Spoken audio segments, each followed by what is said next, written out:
ਫਰੀਦਕੋਟ ਪੰਜਾਬ ਦੀ ਪੂਰਬੀ ਬਾਹੀ 'ਤੇ ਵਸਿਆ ਇਹ ਸ਼ਹਿਰ ਸੂਫੀ ਸੰਤ ਬਾਬਾ ਸ਼ੇਖ ਫਰੀਦ ਦੇ ਨਾਂ ਦੇ ਨਾਲ ਜਾਣਿਆ ਜਾਂਦਾ ਹੈ। ਹਜ਼ਰਤ ਬਾਬਾ ਸ਼ੇਖ ਫਰੀਦ, ਜਿਨ੍ਹਾਂ ਦਾ ਪੂਰਾ ਨਾਂ ਬਾਬਾ ਸ਼ੇਖ ਫਰੀਦੁਦੀਨ ਸੀ, 12ਵੀਂ ਸ਼ਤਾਬਦੀ ਦੇ ਇੱਕ ਸੂਫੀ ਸੰਤ ਹੋਏ ਹਨ। ਮੰਨਿਆ ਜਾਂਦਾ ਹੈ ਕਿ ਦਿੱਲੀ ਤੋਂ ਆਪਣੇ ਸ਼ਹਿਰ ਪਾਕਪਟਨ, ਜੋ ਹੁਣ ਮੁਲਤਾਨ ਪਾਕਿਸਤਾਨ ਵਿਖੇ ਸਥਿਤ ਹੈ, ਹਜ਼ਰਤ ਸ਼ੇਖ ਫਰੀਦ ਇਸ ਸ਼ਹਿਰ ਪਹੁੰਚੇ। ਉਸ ਵੇਲੇ ਇਸ ਸ਼ਹਿਰ ਦਾ ਨਾਂ ਮਕਲੋਹਰ ਸੀ ਅਤੇ ਮੁਕਾਲਸੀ ਰਾਜਾ ਇੱਥੇ ਇੱਕ ਕਿਲਾ ਤਾਮੀਰ ਕਰਵਾ ਰਿਹਾ ਸੀ। ਜਦੋਂ ਹਜ਼ਰਤ ਸ਼ੇਖ ਫਰੀਦ ਇੱਥੇ ਪਹੁੰਚਦੇ ਹਨ ਤੇ ਉਹਨਾਂ ਨੂੰ ਵੀ ਬਾਹਰੋਂ ਆਏ ਸਮਝ ਕੇ ਵਗਾਰ ਦੇ ਲਈ ਫੜ ਕੇ ਕੰਮ ਦੇ ਉੱਤੇ ਲਾ ਦਿੱਤਾ ਜਾਂਦਾ ਹੈ ਤੇ ਫਿਰ ਇੱਥੇ ਹੀ ਉਹ ਕੌਤਕ ਹੁੰਦਾ ਹੈ ਜਿੱਥੇ ਹਜ਼ਰਤ ਸ਼ੇਖ ਫਰੀਦ ਨੂੰ ਉਹਨਾਂ ਦੀਆਂ ਸ਼ਕਤੀਆਂ ਨੂੰ ਪਛਾਣਿਆ ਜਾਂਦਾ ਹੈ। ਜਦ ਗਾਰੇ ਦੀ ਉਹ ਟੋਕਰੀ ਜਿਹੜੀ ਉਹਨਾਂ ਦੇ ਸਿਰ ਤੇ ਹੁੰਦੀ ਹੈ, ਇੱਕ ਇੱਕ ਗਿੱਠ ਉਤਾਂ ਚਲੀ ਜਾਂਦੀ ਹੈ। ਇਹ ਸਭ ਕੁਝ ਦੇਖ ਕੇ ਰਾਜਾ ਨਤਮਸਤਕ ਹੁੰਦਾ ਹੈ, ਆਪਣੀ ਭੁੱਲ ਬਖਸ਼ਾਉਂਦਾ ਹੈ ਤੇ ਇਸ ਸ਼ਹਿਰ ਦਾ ਨਾਂ ਉਸ ਤੋਂ ਬਾਅਦ ਫਰੀਦਕੋਟ ਦੇ ਨਾਂ ਦੇ ਨਾਲ ਮਸ਼ਹੂਰ ਹੋ ਜਾਂਦਾ ਹੈ।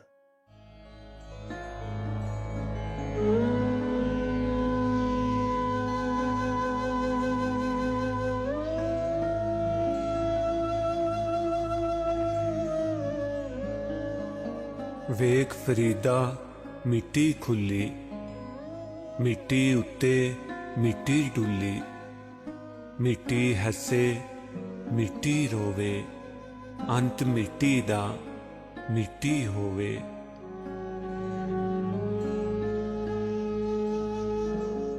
ਨਾ ਕਰ ਬੰਦਿਆ ਮੇਰੀ ਮੇਰੀ, ਨਾ ਤੇਰੀ ਨਾ ਮੇਰੀ, 4 ਦਿਨਾਂ ਦਾ ਮੇਲਾ ਦੁਨੀਆ, ਫਿਰ ਮਿੱਟੀ ਦੀ ਢੇਰੀ। ਨਾ ਕਰ ਐਥੇ ਹੇਰਾ ਫੇਰੀ, ਮਿੱਟੀ ਨਾਲ ਨਾ ਧੋਖਾ ਕਰ ਤੂੰ ਵੀ ਮਿੱਟੀ ਉਹ ਵੀ ਮਿੱਟੀ। ਜ਼ਾਤ ਪਾਤ ਦੀ ਗੱਲ ਨਾ ਕਰ ਤੂੰ, ਜ਼ਾਤ ਵੀ ਮਿੱਟੀ ਤੂੰ ਵੀ ਮਿੱਟੀ। ਜ਼ਾਤ ਸਿਰਫ ਖੁਦਾ ਦੀ ਉੱਚੀ, ਬਾਕੀ ਸਭ ਕੁਝ ਮਿੱਟੀ ਮਿੱਟੀ। ਜ਼ਾਤ ਸਿਰਫ ਖੁਦਾ ਦੀ ਉੱਚੀ, ਬਾਕੀ ਸਭ ਕੁਝ ਮਿੱਟੀ ਮਿੱਟੀ।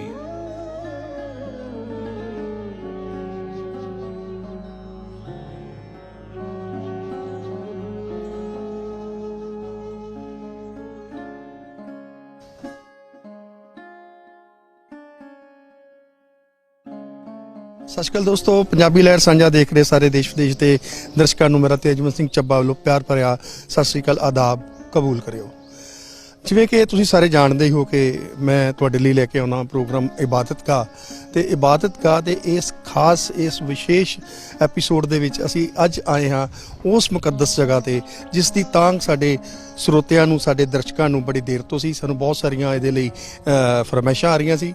ਸੋ ਮੈਂ ਦੱਸਣਾ ਚਾਹੁੰਦਾ ਕਿ ਅੱਜ ਅਸੀਂ ਆਏ ਹਾਂ ਹਜ਼ਰਤ ਬਾਬਾ ਸ਼ੇਖ ਫਰੀਦ ਹੋਰਾਂ ਦੇ ਸਥਾਨਾਂ ਦੇ ਦਰਸ਼ਨ ਕਰਨ ਦੇ ਲਈ ਪੰਜਾਬ, ਚੜ੍ਹਦੇ ਪੰਜਾਬ ਦੇ ਸ਼ਹਿਰ ਫਰੀਦਕੋਟ ਦੇ ਵਿੱਚ। ਜੀ ਬਿਲਕੁਲ, ਜਿਵੇਂ ਕਿ ਮੈਂ ਜ਼ਿਕਰ ਕੀਤਾ, ਬਾਬਾ ਸ਼ੇਖ ਫਰੀਦ। ਬਾਬਾ ਸ਼ੇਖ ਫਰੀਦ ਅਸੀਂ ਸਾਰੇ ਜਾਣਦੇ ਹਾਂ। ਅਸੀਂ ਭਾਵੇਂ ਹਿੰਦੂ ਹੋਈਏ, ਭਾਵੇਂ ਮੁਸਲਮਾਨ ਹੋਈਏ, ਭਾਵੇਂ ਸਿੱਖ, ਭਾਵੇਂ ਈਸਾਈ, ਉਹਨਾਂ ਦਾ ਜਿਹੜਾ ਰੁਤਬਾ ਸਾਡੇ ਦਿਲਾਂ ਦੇ ਵਿੱਚ, ਸਾਡੇ ਜਿਹੜੀ ਦਿਮਾਗ ਦੇ ਉੱਤੇ ਉਹਨਾਂ ਦੀ ਬਾਣੀ ਦੇ ਜਿਹੜੇ ਸਲੋਕ ਨੇ ਉਹ ਇਸ ਤਰ੍ਹਾਂ ਛਾਏ ਹੋਏ ਨੇ। ਅਸੀਂ ਇਸ ਤਰ੍ਹਾਂ ਉਹਨਾਂ ਨੂੰ ਅਕੀਦਾ ਕਰਦੇ ਹਾਂ ਕਿ ਜਿਹਦਾ ਹੋਰ ਕੋਈ ਸਾਡੇ ਕੋਲ ਕਹਿਣ ਦਾ, ਬਿਆਨ ਕਰਨ ਦਾ ਕੋਈ ਜ਼ਰੀਆ ਨਹੀਂ ਹੈ। ਸੋ ਅੱਜ ਇਸ ਸਥਾਨ ਦੇ ਉੱਤੇ ਜਿੱਥੇ ਕਿ ਮੈਂ ਇਸ ਲਈ ਖੜਾ ਹਾਂ, ਇਹਨੂੰ ਕਿਹਾ ਜਾਂਦਾ ਹੈ ਗੋਦੜੀ ਸਾਹਿਬ। ਇਹਦਾ ਕੀ ਇਤਿਹਾਸ ਹੈ, ਇੱਥੇ ਫਰੀਦ ਸਾਹਿਬ ਕਦੋਂ ਆਏ, ਕਿਸ ਤਰ੍ਹਾਂ ਉਹਨਾਂ ਨੇ ਆਪਣਾ ਉਹ ਟਾਈਮ ਪਾਸ ਕੀਤਾ ਤੇ ਕਿਸ ਤਰ੍ਹਾਂ ਇਹ ਲੋਕਾਂ ਦੇ ਵਿੱਚ ਥਾਂ ਮਕਬੂਲ ਹੋਈ, ਇਹਦੇ ਬਾਰੇ ਅਸੀਂ ਜ਼ਿਕਰ ਕਰਾਂਗੇ। ਆਓ ਚੱਲਦੇ ਹਾਂ ਔਰ ਦਰਸ਼ਨ ਕਰਦੇ ਹਾਂ, ਔਰ ਨਾਲ ਨਾਲ ਮੈਂ ਤੁਹਾਨੂੰ ਇਸ ਸਥਾਨ ਦੀ ਮਹਿਮਾ, ਇਸ ਸਥਾਨ ਦਾ ਇਤਿਹਾਸ ਵੀ ਤੁਹਾਡੇ ਨਾਲ ਸਾਂਝਾ ਕਰਾਂਗਾ। ਆਓ ਚਲੀਏ। ਸੋ ਸਭ ਤੋਂ ਪਹਿਲਾਂ ਤਾਂ ਮੈਂ ਤੁਹਾਨੂੰ ਇੱਥੇ ਬਿਲਕੁਲ ਗੇਟ ਦੇ ਕੋਲ ਹੀ ਜਿਹੜਾ ਕਿ ਇੱਥੇ ਦਾ ਇਤਿਹਾਸ ਹੈ ਉਹਦੇ ਬਾਰੇ ਦੱਸਣਾ ਚਾਹੁੰਦਾ ਹਾਂ। ਇਹ ਕਿਉਂਕਿ ਸ਼ੇਖ ਫਰੀਦ ਜੀ ਉਨਾ ਹੀ ਮਕਬੂਲ ਸਨ ਮੁਸਲਮਾਨਾਂ 'ਚ ਜਿੰਨੇ ਕਿ ਅੱਜ ਮਕਬੂਲ ਨੇ ਸਿੱਖਾਂ ਦੇ ਵਿੱਚ ਵੀ ਜਾਂ ਹੋਰਨਾਂ ਧਰਮਾਂ ਦੇ ਵਿੱਚ ਵੀ। ਸੋ ਇੱਥੇ ਜਿਹੜਾ ਇਹ ਸਥਾਨ ਹੈ ਇਹਨੂੰ ਹੁਣ ਗੁਰਦੁਆਰਾ ਗੋਦੜੀ ਸਾਹਿਬ ਕਿਹਾ ਜਾਂਦਾ ਹੈ।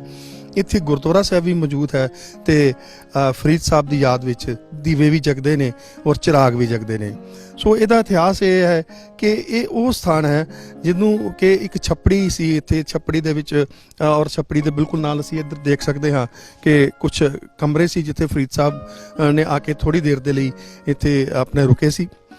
ਤੇ ਜਦੋਂ ਫਰੀਦ ਸਾਹਿਬ ਇੱਥੇ ਦਿੱਲੀ ਤੋਂ ਪਾਕਪਟਨ ਜਾਂਦੇ ਹੋਏ ਇਹ ਰਸਤੇ 'ਚ ਇਸ ਸਥਾਨ ਤੇ ਰੁਕੇ ਤਾਂ ਇਸ ਸਥਾਨ ਦੇ ਉੱਤੇ ਉਹਨਾਂ ਨੇ ਤਕਰੀਬਨ 40 ਦਿਨ ਕਿਆਮ ਕੀਤਾ। ਉਹ 40 ਦਿਨਾਂ ਦੇ ਵਿੱਚ ਕਿਆਮ ਕਰਨ ਦੇ ਦੌਰਾਨ ਕੀ ਵਾਪਰਿਆ ਜਾਂ ਕੀ ਉਹਦੀ ਲੋੜ ਪਈ 40 ਦਿਨ ਕਿਆਮ ਕਰਨ ਦੀ, ਇਹਦੇ ਬਾਰੇ ਇਤਿਹਾਸ ਦਾ ਜੋ ਪੰਨਾ ਸਾਡੇ ਸਾਹਮਣੇ ਖੁੱਲਿਆ ਹੈ ਉਹਦੇ ਬਾਰੇ ਵੀ ਮੈਂ ਤੁਹਾਡੇ ਨਾਲ ਜ਼ਿਕਰ ਕਰਾਂਗਾ। ਆਓ ਪਹਿਲਾਂ ਦਰਸ਼ਨ ਕਰਦੇ ਹਾਂ ਉਸ ਸਥਾਨ ਦੇ।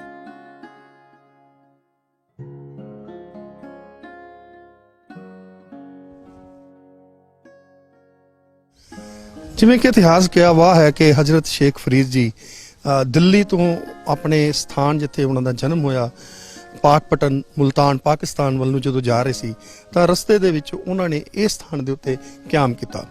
ਉਸ ਵੇਲੇ ਇਹ ਇੱਕ ਦਰਖਤ ਜਿਹੜਾ ਅੱਜ ਵੀ ਜਿਹੜੀ ਕਿ ਇੱਕ ਬੇਰੀ ਹੈ ਇੱਥੇ ਮੌਜੂਦ ਹੈ, ਗਵਾਹੀ ਭਰਦੀ ਹੈ ਉਹਨਾਂ ਦੀ ਇਸ ਸਥਾਨ ਦੇ ਉੱਤੇ ਆਗਮਨ ਨੂੰ।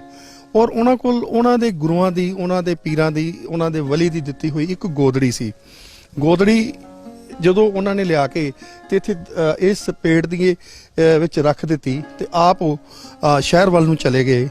ਕੁਝ ਆਪਣੇ ਲਈ, ਆਪਣੇ ਨਾਲ ਉਹਨਾਂ ਦੇ ਜਿਹੜੇ ਚੇਲੇ ਚੱਲ ਰਹੇ ਸੀਗੇ, ਉਹਨਾਂ ਦੇ ਜਿਹੜੇ ਸ਼ਰਧਾਲੂ ਸੀ ਉਹਨਾਂ ਦੇ ਲਈ ਸਮਾਨ ਲੈਣ ਦੇ ਲਈ, ਖਾਣ ਪੀਣ ਦਾ ਔਰ ਸਾਰਾ ਕੁਝ। ਤੇ ਪਰ ਜਦੋਂ ਵਾਪਸ ਆਏ ਤੇ ਦੇਖਿਆ ਕਿ ਇੱਥੋਂ ਦੇ ਲੋਕਲ ਜਿਹੜੇ ਬੱਚੇ ਸੀ ਆਜੜੀਆਂ ਦੇ, ਉਹਨਾਂ ਨੇ ਉਸ ਗੋਦੜੀ ਨੂੰ ਬਿਲਕੁਲ ਲੀਰੋ ਲੀਰ ਕਰਕੇ ਤੇ ਉਹਦੀ ਖਿੱਦੋ ਖੁੰਡੀ ਬਣਾ ਕੇ ਤੇ ਉਹ ਖੇਡ ਰਹੇ ਸਨ। ਉਦੋਂ ਤੋਂ ਹੀ ਇੱਕ ਪਰੰਪਰਾ ਦੇ ਰੂਪ ਦੇ ਵਿੱਚ ਇਸ ਬੇਰੀ ਤੇ ਲੋਕ ਗੋਦੜੀਆਂ ਜਿਹੜੀਆਂ ਨੇ ਉਹ ਬਣ ਜਾਂਦੇ ਨੇ। ਇਹ ਉਦੋਂ ਤੱਕ ਇਹ ਵੱਜੀਆਂ ਰਹਿੰਦੀਆਂ ਨੇ ਜਦੋਂ ਤੱਕ ਇਹ ਲੀਰੋ ਲੀਰ ਹੋ ਕੇ ਆਸੇ-ਪਾਸੇ ਖਿੰਡਰ ਪੁੰਡਰ ਨਹੀਂ ਜਾਂਦੀਆਂ। ਤੇ ਇਹ ਉਹ ਪੁਰਾਤਨ ਰੁੱਖ ਜਿਹੜਾ ਕਿ ਗਵਾਹੀ ਭਰ ਰਿਹਾ ਹੈ 12ਵੀਂ ਸ਼ਤਾਬਦੀ ਤੋਂ ਹੀ ਇਹ ਇੱਥੇ ਬਿਰਾਜਮਾਨ ਹੈ। ਇਹ ਹੈ ਜੀ ਉਹ ਗੋਦੜੀ ਦਾ ਇੱਕ ਅਸੀਂ ਰੂਪ ਦੇਖ ਸਕਦੇ ਹਾਂ ਕਿ ਗੋਦੜੀ ਕਿੰਜ ਦੀ ਹੁੰਦੀ ਹੈ। ਇਹ ਇੱਕ ਗੱਦੀ ਕਹਿ ਸਕਦੇ ਹਾਂ ਜਾਂ ਇੱਕ ਆਸਨ ਲਾਉਣ ਦੇ ਲਈ ਇੱਕ ਬਣਾਇਆ ਜਾਂਦਾ ਹੈ ਆਸਨ, ਜਿਹਦੇ ਵਿੱਚ ਉਸ ਟਾਈਮ ਦੇ ਉੱਤੇ ਰੂਈ ਭਰੀ ਜਾਂਦੀ ਸੀ। ਹੁਣ ਵੀ ਇਹਦੇ ਵਿੱਚ ਰੂਹ ਭਰੀ ਜਾਂਦੀ ਹੈ। ਔਰ ਇਹ ਗੋਦੜੀ ਜਿਹੜੀ ਕਿ ਉਸ ਵੇਲੇ ਫਰੀਦ ਸਾਹਿਬ ਨੇ ਇੱਥੇ ਲਿਆ ਕੇ ਆਪਣੀ ਰੱਖੀ, ਪਰ ਉਹ ਗੋਦੜੀ ਨੂੰ ਜਦੋਂ ਉਹਨਾਂ ਨੇ ਆ ਕੇ ਦੇਖਿਆ ਕਿ ਲੀਰੋ ਲੀਰ ਹੋ ਗਈ ਹੈ ਤੇ ਉਹਨਾਂ ਦਾ ਮਨ ਇਸ ਚੀਜ਼ ਤੇ ਬਹੁਤ ਦੁਖੀ ਹੋਇਆ ਤੇ ਉਹਨਾਂ ਨੇ ਉਸ ਪਛਤਾਵੇ ਨੂੰ ਦੂਰ ਕਰਨ ਦੇ ਲਈ ਇਸ ਜਗ੍ਹਾ ਦੇ ਉੱਤੇ ਮੇਰੇ ਪਿੱਛੇ ਜਿਹੜੀ ਕਿ ਇਹ ਸਥਾਨ ਬਣਿਆ ਹੋਇਆ ਹੈ, ਇੱਥੇ ਤੁਸੀਂ ਦੇਖ ਸਕਦੇ ਹੋ ਕਿ ਇੱਥੇ ਉਹਨਾਂ ਨੇ 40 ਦਿਨ ਪਛਤਾਵੇ ਦੇ ਵਿੱਚ ਤਪੱਸਿਆ ਕੀਤੀ। ਔਰ ਉਹਨਾਂ ਨੇ ਉਸ ਤੋਂ ਬਾਅਦ ਇਸ ਸਥਾਨ ਦੇ ਉੱਤੇ ਆਪਣੀ ਉਸ ਗੋਦੜੀ ਨੂੰ ਦੁਬਾਰਾ ਠੀਕ ਕਰਾ ਕੇ ਤੇ ਨਾਲ ਲੈ ਕੇ ਤੇ ਪਾਕਪਟਨ ਗਏ। ਤੇ ਉਸ ਤੋਂ ਬਾਅਦ ਅੱਜ ਵੀ ਇੱਕ ਪਰੰਪਰਾ ਚੱਲੀ ਜਾਂਦੀ ਹੈ ਕਿ ਲੋਕ ਇੱਥੇ ਆ ਕੇ ਗੋਦੜੀਆਂ ਜਿਹੜੀਆਂ ਨੇ ਬਣ ਜਾਂਦੇ ਨੇ, ਉਹ ਚੜਾਉਂਦੇ ਨੇ ਔਰ ਇਸ ਚੜਾਈਆਂ ਹੋਈਆਂ ਗੋਦੜੀਆਂ ਨੂੰ ਉਹ ਦੁਬਾਰਾ ਲਾਉਣ ਨਹੀਂ ਆਉਂਦੇ। ਜਿਵੇਂ ਕਿ ਅਕਸਰ ਮੰਨਿਆ ਜਾਂਦਾ ਹੈ ਕਿ ਜਦੋਂ ਮੰਨਤ ਪੂਰੀ ਹੋ ਜਾਂਦੀ ਹੈ ਤੇ ਉਹ ਜਿਹੜਾ ਵੀ ਧਾਗਾ ਜਾਂ ਮੌਲੀ ਜਾਂ ਚੀਜ਼ ਬੰਨਿਆ ਜਾਂਦਾ ਇਹਨੂੰ ਉਤਾਰ ਲਿਆ ਜਾਂਦਾ ਹੈ, ਲਾਹ ਲਿਆ ਜਾਂਦਾ ਹੈ। ਪਰ ਇੱਥੇ ਇਹ ਪਰੰਪਰਾ ਹੈ ਕਿ ਇਹਨੂੰ ਲਾਇਆ ਨਹੀਂ ਜਾਂਦਾ। ਇਹ ਟਾਈਮ ਦੇ ਨਾਲ ਹੀ ਆਪਣੇ ਆਪ ਹੀ ਇਹ ਲੀਰਾਂ ਲੀਰਾਂ ਹੋ ਕੇ ਇੱਥੋਂ ਹਵਾ ਦੇ ਨਾਲ ਉੱਡ ਜਾਂਦੀਆਂ ਨੇ। ਕਿਸੇ ਥਾਂ ਦੇ ਉੱਤੇ ਕਹਿੰਦੇ ਨੇ ਕਿ ਇੱਥੇ ਬਹੁਤ ਜ਼ਿਆਦਾ ਹਵਾ ਦੇ ਵਿੱਚ ਲੀਰਾਂ ਕੱਪੜੇ ਉੱਡਦੇ ਰਹਿੰਦੇ ਸੀਗੇ। ਇਸ ਤੋਂ ਇਲਾਵਾ ਅਸੀਂ ਦੇਖ ਸਕਦੇ ਹਾਂ ਕਿ ਸ਼ੇਖ ਫਰੀਦ ਦੀ ਯਾਦ ਵਿੱਚ ਜਿਹੜੇ ਚਿਰਾਗ ਜਲਾਏ ਜਾਂਦੇ ਨੇ ਅੱਜ ਸਾਡੇ ਸਾਹਮਣੇ ਨੇ। 4 ਚਿਰਾਗ ਤੇਰੇ ਬਲਣ ਹਮੇਸ਼ਾ, ਪੰਜਵਾਂ ਮੈਂ ਬਾਲਣ ਆਈ ਵੇ ਪੀਰਾ। ਸਾਡੇ ਸਾਹਮਣੇ ਇਹ 5 ਚਿਰਾਗ ਹਜ਼ਰਤ ਸ਼ੇਖ ਫਰੀਦ ਜੀ ਦੀ ਯਾਦ ਨੂੰ ਅੱਜ ਵੀ ਸਲਾਮਤ ਰੱਖ ਰਹੇ ਨੇ, ਸਾਡੇ ਦਿਲਾਂ 'ਚ ਜਾਗਦੇ ਰੱਖ ਰਹੇ ਨੇ। ਆਓ ਉਸ ਕੋਠੜੀ ਦੇ ਅੰਦਰ ਦੇ ਦਰਸ਼ਨ ਕਰਦੇ ਹਾਂ ਜਿੱਥੇ ਕਿ ਸ਼ੇਖ ਫਰੀਦ ਸਾਹਿਬ ਨੇ ਆਪਣਾ ਟਾਈਮ ਤਪੱਸਿਆ ਦੇ ਰੂਪ ਵਿੱਚ 40 ਦਿਨ ਗੁਜ਼ਾਰਿਆ ਅਤੇ ਉਹ ਪਛਤਾਵੇ ਦੇ ਵਿੱਚ ਜਿਹੜਾ ਕਿ ਗੋਦੜੀ ਦੇ ਫਟ ਜਾਂਦੇ ਕਰਕੇ ਉਹਨਾਂ ਨੂੰ ਹੋਇਆ ਸੀ ਉਹਨੂੰ ਪੂਰਾ ਕੀਤਾ।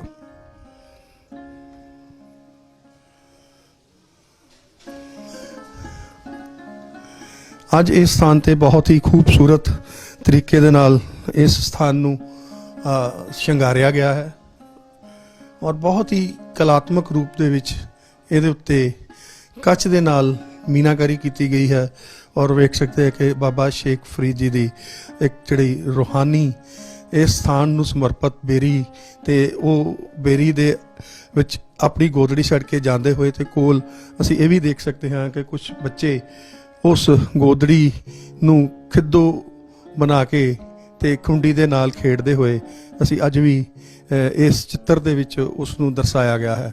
ਲੋਕ ਇੱਥੇ ਆਪਣੀਆਂ ਮੰਨਤਾਂ ਮੰਨਣ ਦੇ ਲਈ ਆਉਂਦੇ ਨੇ, ਤੇ ਮੰਨਤਾਂ ਮੰਨਣ ਦੇ ਲਈ ਖਾਸ ਕਰਕੇ ਅਸੀਂ ਦੇਖ ਸਕਦੇ ਕਿ ਜਿਵੇਂ ਅੱਜ ਕੱਲ੍ਹ ਦੇ ਜ਼ਮਾਨੇ 'ਚ ਜਹਾਜ਼ ਇੱਥੇ ਛੋਟੇ ਛੋਟੇ ਰੱਖੇ ਹੋਏ ਹਨ, ਜੋ ਕਿ ਜ਼ਰੂਰ ਇਸ ਗੱਲ ਦਾ ਗਵਾਹੀ ਭਰਦੇ ਨੇ ਕਿ ਪੰਜਾਬ ਜਿਹੜਾ ਕਿ ਪ੍ਰਵਾਸ ਕਰਨਾ ਚਾਹੁੰਦਾ ਹੈ ਬਾਹਰ, ਉਸ ਦੀ ਲੋਕਾਂ ਨੇ ਸੁਖਣਾ ਇੱਥੇ ਸੁੱਖੀਆਂ ਨੇ।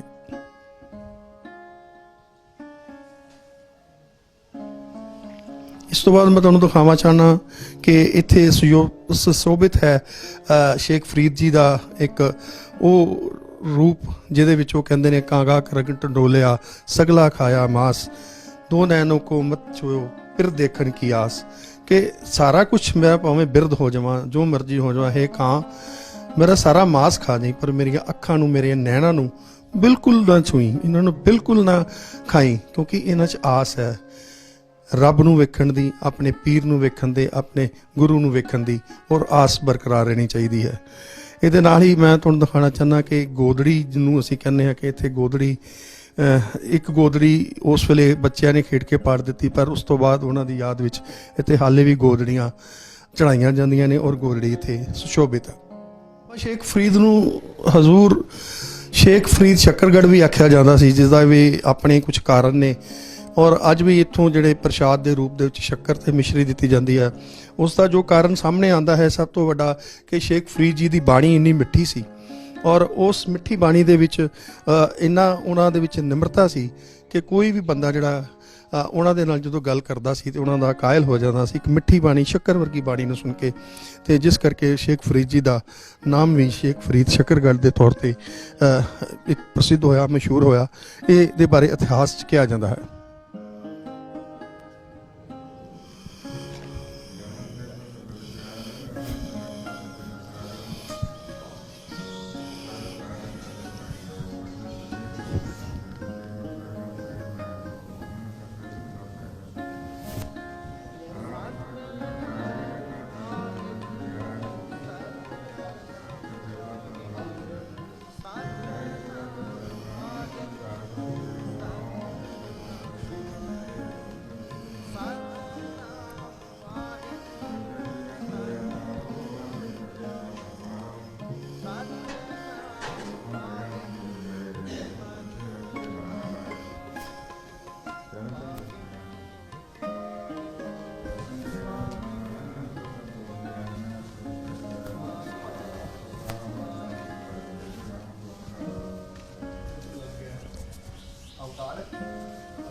ਜਿੱਥੇ ਅਸੀਂ ਦੇਖਿਆ ਕਿ ਸ਼ੇਖ ਫਰੀਦ ਹੋਰਾਂ ਦੀ ਗੋਦੜੀ ਦਾ ਉਹ ਦਰਖਤ, ਉਹ ਜਗ੍ਹਾ ਜਿੱਥੇ ਕਿ ਫਰੀਦ ਸਾਹਿਬ ਦੀ ਯਾਦ ਵਿੱਚ ਚਿਰਾਗ ਜਲਾਏ ਜਾਂਦੇ ਨੇ, ਦੀਵੇ ਜਲਾਏ ਜਾਂਦੇ ਨੇ, ਔਰ ਉਸ ਤੇ ਹੀ ਨਾਲ ਦੀ ਨਾਲ ਉੱਥੇ ਗੁਰਦੁਆਰਾ ਸਾਹਿਬ ਵੀ ਸੁਸ਼ੋਭਿਤ ਹੈ, ਜਿਹੜਾ ਕਿ ਫਰੀਦ ਸਾਹਿਬ ਨੂੰ ਅਕੀਦਤ ਦੇ ਵਿੱਚ ਸਜਦਾ ਕੀਤਾ ਜਾਂਦਾ ਹੈ।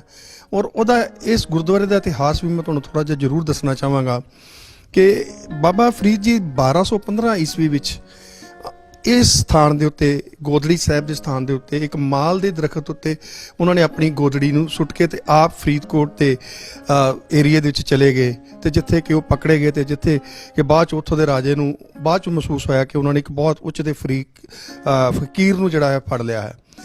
ਉਸ ਸਥਾਨ ਦੇ ਉੱਤੇ ਮੈਂ ਦੱਸਣਾ ਚਾਹੁੰਦਾ ਹਾਂ ਕਿ 23 ਸਤੰਬਰ 1981 ਨੂੰ ਬਾਬਾ ਰਾਸ਼ਦ ਫਰੀਦੀ ਸਜਾਦਾ ਨਸ਼ੀਨ ਅਸਤਾਨਾ ਆਲੀਆ ਰਜਪੁਰ ਯੂਪੀ ਤੋਂ ਸਪੈਸ਼ਲ ਖਾਸ ਕਰਕੇ ਇੱਥੇ ਆਏ ਤੇ ਇਸ ਗੁਰਦੁਆਰੇ ਦਾ ਉਹਨਾਂ ਨੇ ਨੀਂਹ ਪੱਥਰ ਰੱਖਿਆ, ਜਿਹੜਾ ਕਿ ਇਸ ਗੱਲ ਦਾ ਪ੍ਰਤੀਕ ਸੀ ਕਿ ਇਸ ਸਥਾਨ ਦੇ ਉੱਤੇ ਭਾਵੇਂ ਸਿੱਖ ਹੋਣ ਜਾਂ ਭਾਵੇਂ ਮੁਸਲਮਾਨ ਹੋਣ ਜਾਂ ਹਿੰਦੂ ਹੋਣ, ਇਹ ਸਥਾਨ ਸਾਂਝਾ ਹੈ।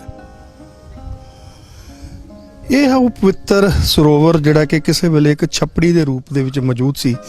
ਉਸ ਮਾਲ ਦੇ ਦਰਖਤ, ਬੇਰੀ ਦੇ ਦਰਖਤ ਦੇ ਬਿਲਕੁਲ ਇਹ ਨਾਲ ਲੱਗਦਾ ਸੀਗਾ, 40 ਦਿਨ ਜਦੋਂ ਤਪੱਸਿਆ ਕਰਕੇ ਸ਼ੇਖ ਫਰੀਦ ਜੀ ਬਾਹਰ ਆਉਂਦੇ ਨੇ, ਇਥੋਂ ਰੋਜ਼ ਇਸ਼ਨਾਨ ਕਰਦੇ ਨੇ, ਤੇ ਇਹ ਛਪੜੀ ਵੀ ਇੱਕ ਸਰੋਵਰ ਦਾ ਰੂਪ ਧਾਰਨ ਕਰ ਜਾਂਦੀ ਹੈ। ਤੇ ਅੱਜ ਵੀ ਲੋਕ ਇੱਥੇ ਆਪਣੀਆਂ ਸੁੱਖਾਂ ਮੰਨਦੇ ਨੇ, ਇਸ਼ਨਾਨ ਕਰਦੇ ਨੇ, ਔਰ ਇਹ ਮੰਨਿਆ ਜਾਂਦਾ ਹੈ ਕਿ ਇੱਥੇ ਇਸ਼ਨਾਨ ਕਰਨ ਦੇ ਨਾਲ ਹਰ ਤਰ੍ਹਾਂ ਦਾ ਜਿਹੜਾ ਦੁੱਖ ਹੈ ਉਹ ਦੂਰ ਹੁੰਦਾ ਹੈ ਤੇ ਸੁੱਖ ਦਾ ਨਿਵਾਸ ਹੁੰਦਾ ਹੈ। ਸੋ ਇਸ ਪਵਿੱਤਰ ਛਪੜੀ ਤੇ ਸਰੋਵਰ ਦੀ ਜਦੋਂ ਦੁਬਾਰਾ ਕਾਰ ਸੇਵਾ ਕੀਤੀ ਗਈ, ਔਰ ਇਹਦੇ ਵਿੱਚ ਵੀ ਧਾਰਮਿਕ ਏਕਤਾ ਦਾ ਸਬੂਤ ਦਿੰਦਿਆਂ ਹੋਇਆਂ ਜਿੱਥੇ 5 ਸਰੋਵਰਾਂ ਦਾ ਜਲ ਪਾਇਆ ਗਿਆ, ਇਸ ਤੋਂ ਇਲਾਵਾ ਗੰਗਾ ਯਮੁਨਾ ਦਾ ਜਲ ਵੀ ਲਿਆਂਦਾ ਗਿਆ, ਉੱਥੋਂ ਹੀ ਪਵਿੱਤਰ ਕਾਬੇ ਤੋਂ ਜ਼ਮਜ਼ਮਾ ਦਾ ਜਲ ਵੀ ਇਹਦੇ ਵਿੱਚ ਪਾਇਆ ਗਿਆ। ਯਾਨੀ ਕਿ ਇੱਕ ਉਹ ਪਵਿੱਤਰ ਸਰੋਵਰ ਹੈ ਜਿੱਥੇ ਨਾ ਸਿਰਫ ਹਿੰਦੂ ਤੀਰਥਾਂ ਦਾ, ਨਾ ਸਿਰਫ ਸਿੱਖ ਸਰੋਵਰਾਂ ਦਾ, ਇਸ ਤੋਂ ਇਲਾਵਾ ਮੁਕੱਦਸ ਸਥਾਨਾਂ ਦਾ ਜਲ ਵੀ ਇਕੱਠਾ ਕੀਤਾ ਗਿਆ। ਮੇਰਾ ਨਾਮ ਉਪਕਾਰ ਸਿੰਘ ਹੈ ਜੀ। ਉਪਕਾਰ ਸਿੰਘ ਜੀ, ਅੱਜ ਤੁਸੀਂ ਇੱਥੇ ਆਏ ਹੋ ਔਰ ਇਸ ਜਗ੍ਹਾ ਦੀ ਮਹਾਨਤਾ ਦੇ ਬਾਰੇ ਤੁਹਾਨੂੰ ਪਤਾ ਲੱਗਾ ਹੋਏਗਾ, ਸ਼ੇਖ ਫਰੀਦ ਹੋਰਾਂ ਦੇ ਬਾਰੇ ਪਤਾ ਲੱਗਾ ਹੋਏਗਾ। ਕਿਸ ਤਰ੍ਹਾਂ ਦਾ ਮਹਿਸੂਸ ਹੁੰਦਾ, ਰੂਹਾਨੀਅਤ ਮਹਿਸੂਸ ਹੁੰਦੀ ਹੈ ਕਿ ਸਿੱਖ ਤੇ ਇਸਲਾਮਿਕ ਜਿਹੜੇ ਦੋ ਵਿਚਾਰਧਾਰਾਵਾਂ ਦਾ ਇੱਥੇ ਇੱਕ ਸੁਮੇਲ ਹੁੰਦਾ, ਕਿੰਝ ਦਾ ਮਹਿਸੂਸ ਹੁੰਦਾ ਤੁਹਾਨੂੰ? ਇੱਥੇ ਆ ਕੇ ਪਹਿਲੀ ਗੱਲ ਤਾਂ ਬਹੁਤ ਸ਼ਾਨਦਾਰ ਮਹਿਸੂਸ ਹੁੰਦਾ ਵਾ, ਮਤਲਬ ਕਿ ਦਿਲ ਨੂੰ ਸਕੂਨ ਮਿਲਦਾ ਵਾ ਕਿ ਆਪਣਾਪਨ ਮਹਿਸੂਸ ਹੁੰਦਾ ਇੱਥੇ ਆ ਕੇ, ਇੱਕ ਕਿ ਜਿਹੜੇ ਆਪਣੇ ਵਿਛੜੇ ਹੋਏ ਆ ਆਪਣੇ ਜਦੋਂ ਦੇਖਿਆ ਜਾਵੇ ਹੈ ਨਾ, ਪਾਕਿਸਤਾਨ ਚਲੇ ਗਏ ਆ, ਕਿ ਉਹਨਾਂ ਦਾ ਮਤਲਬ ਕਿ ਸਾਨੂੰ ਇੱਥੇ ਆਇਆ ਕਿ ਲੱਗਦਾ ਕਿ ਇੱਥੇ ਸੰਬੰਧ ਹੈਗਾ ਸਾਡਾ, ਇੱਕ ਬਹੁਤ ਡੂੰਘਾ ਸੰਬੰਧ ਹੈਗਾ ਵਾ। ਤੇ ਇਹ ਇੰਨੀ ਪੁਰਾਣੀ ਜਗ੍ਹਾ ਕਰਕੇ ਤਾਂ ਕਰਕੇ ਸਾਨੂੰ ਮਹਿਸੂਸ ਹੁੰਦਾ ਵਾ ਕਿ ਯਾਰ ਕਿ ਇੱਥੇ ਜਿਹੜੇ ਸਾਡੇ ਪੁਰਾਣੇ ਵੀਰ ਭਰਾ ਸੀਗੇ ਜਾਂ ਜੋ ਲੋਕ ਰਹਿੰਦੇ ਸੀਗੇ ਇੱਥੇ, ਤੇ ਉਹਨਾਂ ਦਾ ਜਿਹੜਾ ਵੇਰਵਾ ਵਾ, ਮਤਲਬ ਕਿ ਜੋ ਇਸ ਚੀਜ਼ ਬਾਰੇ ਸੋਚਦੇ ਸੀਗੇ, ਉਹ ਮਤਲਬ ਕਿ ਉਹਨਾਂ ਦੇ ਜਿਹੜੇ ਵਿਚਾਰ ਆ ਉਹ ਸਾਡੇ ਇੱਥੇ ਆ ਕੇ ਐਂ ਲੱਗਦਾ ਸਾਡੇ ਦਿਮਾਗ 'ਚ ਵਸਣਦੇ ਆ। ਸਾਨੂੰ ਬਹੁਤ ਵਧੀਆ ਮਹਿਸੂਸ ਹੁੰਦਾ ਇੱਥੇ ਆ ਕੇ, ਇੱਕ ਸਕੂਨ ਮਿਲਦਾ ਵਾ, ਇੱਕ ਸ਼ਾਂਤੀ ਮਿਲਦੀ ਇੱਥੇ। ਸ਼ੇਖ ਫਰੀਦ ਹੋਰਾਂ ਦੀ ਬਾਣੀ ਜਿਹੜੀ ਹੈ ਗੁਰੂ ਗ੍ਰੰਥ ਸਾਹਿਬ ਦੇ ਵਿੱਚ ਮੌਜੂਦ ਹੈ, ਇਸ ਚੀਜ਼ ਨੂੰ ਤੁਸੀਂ ਕਿਸ ਢੰਗ ਨਾਲ ਦੇਖਦੇ ਹੋ ਕਿ ਸਰਬਸੰਮਤੀਵਾਲਤਾ ਜਾਂ ਕਿ ਇੱਕ ਮੁਸਲਮਾਨ ਫਕੀਰ ਹੋ ਕੇ ਵੀ ਗੁਰੂ ਗ੍ਰੰਥ ਸਾਹਿਬ ਦੇ ਵਿੱਚ ਉਹਨਾਂ ਨੂੰ ਸਥਾਨ ਦਿੱਤਾ ਗਿਆ, ਇਸ ਚੀਜ਼ ਦੇ ਬਾਰੇ ਤੁਹਾਡਾ ਨਜ਼ਰੀਆ ਕਿਵੇਂ ਲੱਗਦਾ? ਪਹਿਲੀ ਗੱਲ ਤਾਂ ਇਹ ਹੈ ਕਿ ਕੋਈ ਮੁਸਲਮਾਨ ਦੀ ਗੱਲ ਹੈ ਹੀ ਨਹੀਂ ਇੱਥੇ, ਠੀਕ ਆ। ਇੱਥੇ ਗੱਲ ਹੋ ਰਹੀ ਆ ਉਹ ਮੁਰਸ਼ਦ ਦੀ, ਉਹ ਪੀਰ ਦੀ, ਉਹ ਫਕੀਰ ਦੀ, ਜਿਹਨੂੰ ਸਾਰੇ ਮੰਨਦੇ ਆ। ਗੁਰੂ ਨਾਨਕ ਸਾਹਿਬ ਆ, ਠੀਕ ਆ। ਇਹ ਬਾਬਾ ਫਰੀਦ ਵੀ ਉਹਨਾਂ ਦੇ ਦੇਣ ਇੱਕ ਹਿਸਾਬ ਨਾਲ ਕਹਿ ਲਓ, ਠੀਕ ਆ। ਤੇ ਆਪਾਂ ਇਹ ਕਹਾਂਗੇ ਕਿ ਮੇਰੇ ਨਜ਼ਰੀਏ ਦੇ ਹਿਸਾਬ ਨਾਲ ਤੇ ਕੋਈ ਹੈ ਨਹੀਂ ਆ ਕਿ ਮੈਂ ਇਹ ਨਹੀਂ ਕਹਾਂਗਾ ਕਿ ਇਹ ਮੁਸਲਮਾਨ ਦੀ ਜਗ੍ਹਾ 'ਤੇ ਆ ਗਏ ਆਪਾਂ। ਤੇ ਇੱਕ ਮਤਲਬ ਕਿ ਗੁਰਦੁਆਰਾ ਵਾ ਜਿੱਥੇ ਆਪਾਂ ਆ ਕੇ ਕੁਝ ਸਿੱਖਦੇ ਹਾਂ, ਕੁਝ ਦੇਖਦੇ ਹਾਂ, ਜਿੱਦਾਂ ਆਪਾਂ ਨੋਰਮਲ ਜਾਂਦੇ ਕਿਤੇ ਨਾ ਕਿਤੇ ਗੁਰਦੁਆਰਿਆਂ ਵਿੱਚ ਦੇਖਦੇ ਹਾਂ, ਉੱਦਾਂ ਸਾਨੂੰ ਇੱਥੇ ਆ ਕੇ ਉਹ ਮਹਿਸੂਸ ਹੁੰਦਾ ਹੈ। ਕੋਈ ਇੱਦਾਂ ਦੀ ਦਿੱਕਤ ਵਾਲੀ ਗੱਲ ਨਹੀਂ ਗੀ। ਪਰ ਕਿਤੇ ਇਹ ਚੀਜ਼ ਤੇ ਮਹਿਸੂਸ ਹੁੰਦੀ ਹੈ ਕਿ ਵੀ ਇੱਕ ਮੁਸਲਮਾਨ ਸ਼ੇਖ ਫਕੀਰ ਨੂੰ ਅਸੀਂ ਇੱਜ਼ਤ ਦੇ ਰਹੇ ਹੈਗੇ ਆ, ਉਸ ਨਜ਼ਰੀਏ ਤੋਂ ਤੁਹਾਨੂੰ ਕਿਵੇਂ ਲੱਗਦਾ ਕਿ ਵਾਕਈ ਸ਼ੇਖ ਫਰੀਦ ਜਿਹੜਾ ਹੈਗਾ ਸਿੱਖਾਂ ਲਈ ਇੱਕ ਬਹੁਤ ਵੱਡੀ ਹਸਤੀ ਸੀ? ਗੁਰੂ ਸਾਹਿਬ ਨੇ ਕਿਹਾ ਵਾ ਫਰੀਦਾ ਬੁਰੇ ਦਾ ਭਲਾ ਕਰ, ਤੋ ਉਹਨਾਂ ਦੇ ਵਿਚਾਰਾਂ ਤੋਂ ਇਹ ਪਤਾ ਲੱਗਦਾ ਵਾ ਕਿ ਉਹ ਕਹਿੰਦੇ ਬੁਰੇ ਦਾ ਹੀ ਭਲਾ ਕਰ। ਤੇ ਕੋਈ ਬੰਦਾ ਇਹ ਨਹੀਂ ਕਹਿ ਸਕਦਾ ਕਿ ਕੋਈ ਮਾੜਾ ਬੰਦਾ ਕਹੇਗਾ ਕਿ ਬੁਰੇ ਨਾਲ ਬੁਰਾ ਕਰਨਾ ਵਾ। ਸੋ ਮੇਰੇ ਹਿਸਾਬ ਨਾਲ ਤੇ ਜਿਹਦੀ ਇੰਨੇ ਸੋਹਣੇ ਵਿਚਾਰ ਆ, ਜਿਹਦੀ ਏਡੀ ਸੋਹਣੀ ਸੰਖਿਆ ਕੀਤੀ ਜਿਸ ਚੀਜ਼ ਦੇ ਬਾਰੇ ਦੱਸਿਆ ਗਿਆ ਮੁਰਸ਼ਦ ਬਾਰੇ, ਤੇ ਉਹਦੇ ਵਿਚਾਰ ਕੋਈ ਮਾੜੇ ਨਹੀਂ ਹੋਣਗੇ, ਬਹੁਤ ਵਧੀਆ ਵਾ। ਸਰ ਜੀ, ਤੁਹਾਡਾ ਨਾਂ ਕੀ? ਮੇਰਾ ਅਰੁੰਦਰ ਸਿੰਘ ਹੈ ਜੀ। ਅਰੁੰਦਰ ਸਿੰਘ ਜੀ, ਬਾਬਾ ਸ਼ੇਖ ਫਰੀਦ ਦੀ ਬਾਣੀ ਜਿਹੜੀ ਆ ਉਹ ਗੁਰੂ ਗ੍ਰੰਥ ਸਾਹਿਬ 'ਚ ਵੀ ਦਰਜ ਹੈ, ਉਹਦੇ ਬਾਰੇ ਤੁਹਾਨੂੰ ਕਿੰਝ ਦਾ ਮਹਿਸੂਸ ਹੁੰਦਾ ਕਿ ਸਥਾਨ ਤੇ ਆ ਕੇ ਉਹ ਇੱਕ ਮੁਸਲਮਾਨਾਂ ਦੇ ਜਿਹੜੇ ਸੀਗੇ ਫਕੀਰ ਸੀਗੇ, ਪਰ ਉਹਨਾਂ ਦੀ ਬਾਣੀ ਗੁਰੂ ਸਾਹਿਬ ਨੇ ਗੁਰੂ ਗ੍ਰੰਥ ਸਾਹਿਬ 'ਚ ਵੀ ਲਈ, ਇਹ ਸਾਰਾ ਦੇਖ ਕੇ ਤੁਹਾਨੂੰ ਕਿੰਝ ਦਾ ਮਹਿਸੂਸ ਹੁੰਦਾ? ਬਹੁਤ ਮਤਲਬ ਕਿ ਵਧੀਆ ਮਹਿਸੂਸ ਹੋਇਆ, ਮਤਲਬ ਕਿ ਇਹ ਕਿ ਮਤਲਬ ਮੁਸਲਮਾਨ ਦੇ ਵਿੱਚੋਂ ਹੋ ਗਏ, ਮਤਲਬ ਸਿੱਖ ਦੇ ਵਿੱਚ ਮਤਲਬ ਕਿ ਸਾਰਾ ਇਹਨਾਂ ਦਾ ਸੰਬੰਧ ਹੋਇਆ, ਮਤਲਬ ਬਹੁਤ ਵਧੀਆ ਮਤਲਬ ਕਿ ਲੱਗਾ ਕਿ ਇਹਨਾਂ ਦੀ ਬਾਣੀ ਦੇ ਵਿੱਚ ਨਾਂ ਹੋਇਆ ਇਹਨਾਂ ਦਾ। ਤੁਸੀਂ ਇਸ ਚੀਜ਼ ਨੂੰ ਬਾਬਾ ਸ਼ੇਖ ਫਰੀਦ ਨੂੰ ਕਿਸ ਨਿਗਾਹ ਨਾਲ ਦੇਖਦੇ ਹੋ? ਹਾਂਜੀ, ਬਾਬਾ ਸ਼ੇਖ ਫਰੀਦ ਨੂੰ ਕਿਸ ਨਿਗਾਹ ਦੇ ਨਾਲ ਵੇਖਦੇ ਹੋ, ਕਿਸ ਤਰ੍ਹਾਂ ਆਦਰ ਕਰਦੇ ਹੋ ਦਿਲੋਂ? ਆਪਣੇ ਗੁਰੂ ਗ੍ਰੰਥ ਸਾਹਿਬ ਜੀ ਹੈਗੇ ਆ, ਗੁਰੂ ਗ੍ਰੰਥ ਹੈਗਾ, ਉਸ ਹਿਸਾਬ ਨਾਲ ਹੀ ਆਪਾਂ ਇਹਨਾਂ ਨੂੰ ਮਹਿਸੂਸ ਕਰਦੇ ਹਾਂ। ਖਾਸ ਕਰਕੇ ਉਹਨਾਂ ਦੇ ਸਥਾਨ ਜਿਹੜੇ ਨੇ ਉੱਥੇ ਆ ਕੇ ਤੁਹਾਨੂੰ ਕਦੇ ਇਹ ਨਹੀਂ ਲੱਗਦਾ ਕਿਸੇ ਪੀਰ ਦੀ ਥਾਂ ਤੇ ਆ ਕੇ ਜਾਂ ਕਿਸੇ ਗੁਰਦੁਆਰੇ ਆ ਕੇ ਕਿੰਝ ਦਾ ਮਹਿਸੂਸ ਹੁੰਦਾ? ਬਹੁਤ ਵਧੀਆ ਮਹਿਸੂਸ ਹੁੰਦਾ ਜੀ, ਆਪਾਂ ਬੜਾ ਗੁਰਦੁਆਰੇ ਬੈਠੇ ਆਪਾਂ ਇਸ ਤਰ੍ਹਾਂ ਮਹਿਸੂਸ ਹੁੰਦਾ। ਠੀਕ ਹੈ ਜੀ, ਬਹੁਤ ਬਹੁਤ ਸ਼ੁਕਰੀਆ।